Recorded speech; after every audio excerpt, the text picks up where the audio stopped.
À un mois de la fin du mercato, mais surtout à un mois du retour des éliminatoires de la Coupe du Monde 2026, dont le match très attendu entre les RDC et les Sénégal. Où en sommes-nous avec les dossiers de certains joueurs congolais cadres en sélection avec les marchés? Je vous parle ici de joueurs majeurs en équipe nationale, mais dont l'avenir reste incertain en club en cette période du mercato. Il y en a dont les dossiers sont très flous et d'autres où les suspens continuent de persister malgré quelques intérêts concrets exprimés de la part des clubs qui veulent s'attacher leur service. Voici quelques cas selon les récentes nouvelles d'actualité sur ces joueurs-là.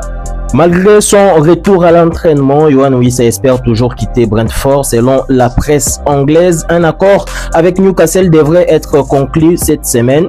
Ben Jacob, le journaliste britannique, rapporte d'ailleurs que Brentford serait déjà à la recherche d'un nouvel attaquant pour essayer de remplacer Wissa. Alors, les dirigeants du club anglais s'intéresseraient désormais à Arnaud Kalimwendou, mais de son côté, malgré qu'il a repris avec les entraînements à Brentford, Wissa n'agirait que par un départ à Newcastle où il compte réaliser son rêve de disputer une phase finale de Ligue des Champions, ce qui serait une première dans sa très belle carrière. De son côté, Simon Banza, qui est toujours sous contrat avec Braga, suscite l'intérêt de quelques clubs. Selon la presse turque, Beşiktaş serait revenu à la charge pour s'offrir l'attaquant congolais. On se rappelle que dernièrement, Beşiktaş a été également sur la liste d'attente de clubs qui voudraient s'offrir les services du Congolais. Aujourd'hui, on nous parle d'une offre qui a également été faite par Al Jazeera du côté des Émirats Arabes Unis. Al Jazeera aurait fait une offre de 10 millions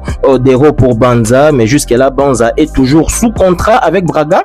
Il ne reviendra pas jouer à Braga parce que Braga a déjà enrôlé l'ancien joueur du FC Barcelone, Pau Victor, qui a d'ailleurs récemment marqué son premier but sous les couleurs du club portugais.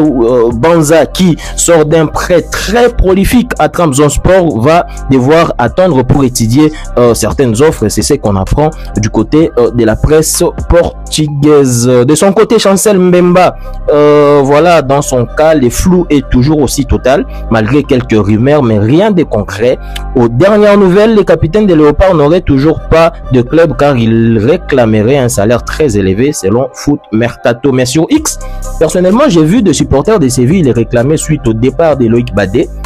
J'aurais également appris qu'un retour du côté des Porto, où il a remporté quelques titres, ne serait pas exclu non plus, car là également, il y a des supporters qui voudraient bien le voir revenir dans leur club. Silas Kantompa, lui aussi, il existe toujours, là un peu oublié, bien que disparu de radar, malgré un prêt à Étoile Rouge de Belgrade. Le joueur de Stuttgart, car il est toujours sous contrat avec Stuttgart, est annoncé en Turquie pour un nouveau défi. C'est ce que nous rapporte de la presse turque, qui dit que les liens congolais seraient proches de s'engager avec Samsung Sport. Alors on va revenir très prochainement pour essayer de parler de l'évolution de tous ces dossiers, si évolution il y a bien sûr, parce que les temps pressent. On est non seulement à quelques jours de la fin du mercato estival, on est surtout à la veille du retour effectif de tous les grands championnats européens, mais on n'oublie pas qu'on est vraiment à un mois du match face au Sénégal, les matchs très attendus. Comptons pour les éliminatoires de la Coupe du Monde, ça sera un match très décisif en septembre prochain.